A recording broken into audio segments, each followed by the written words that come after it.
ang ginpangita kita mismo sang aton Ginoo. Can you feel the love of God? Amen? Can you imagine that? Doon di ka man tani, takos, pangitaon. Doon di ka man tani, takos, palanggaon. Hindi ka man tani, takos, intindihon.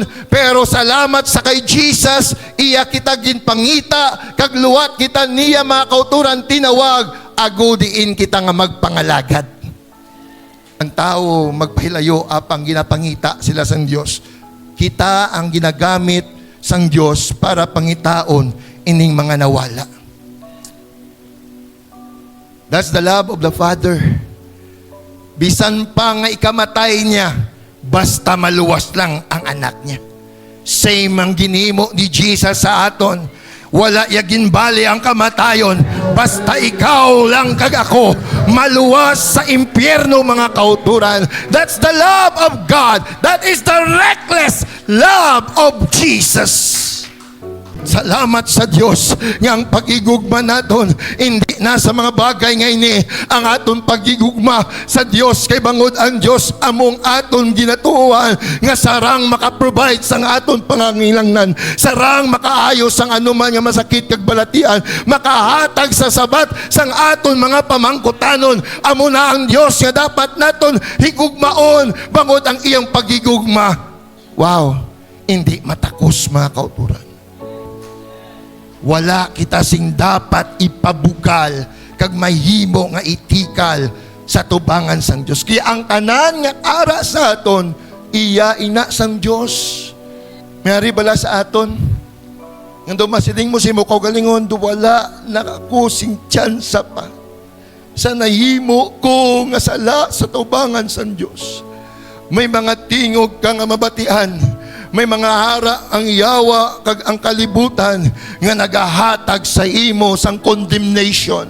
Wala ka na tsansa, dapat ka na mapaimpyerno. Ang kabuhi mo, amo sini, wala ka na sang chance nga magbag-o. Ikaw talamayon, ikaw dapat takos nga mapaimpyerno, mapriso ka na lang. But I have a good news to you this morning. I have Jesus in my life and He always forgive me every time I come to Him with humility. The reason why there is no revival because of pride that is inside the church. Hindi ko dapat mag-revival kaya nga kahuluya, that's the devil's strategy.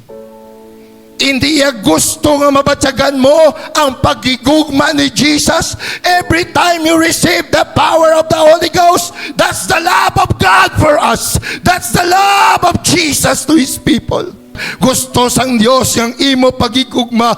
Dapat sa Diyos ang pulong sa Diyos, luwat kita nga ginatapas sang Ginoo, nga agud kita magpaubos, nga agud kita mapugday, kag magasungka, kag magasiling, Ginoo, imo na ako, kag ako gintawag mo, hindi ang tao, hindi ang organisasyon, hindi kay sino man, ang kabangdanan nga ari ako, hindi bangod kay mama ko, kay papa ko, kay bisan sino nga ari diri, ari ako, bangod sa imo, gintawag mo ako, bangod sa pagigugma mo sa akon. Gusto lang ni Jesus magsunod ka sa iya.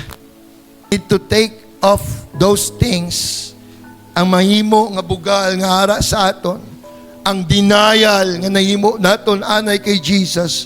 We need to surrender. We need to come and we need to say, Lord, here am I, Lord Jesus.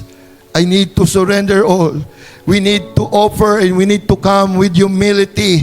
Just always remember of what the love of God is. Kung ano kagin palangga ni Jesus. Kung paano ya ikaw, amen, gin survive, amen, sa madamo nga beses.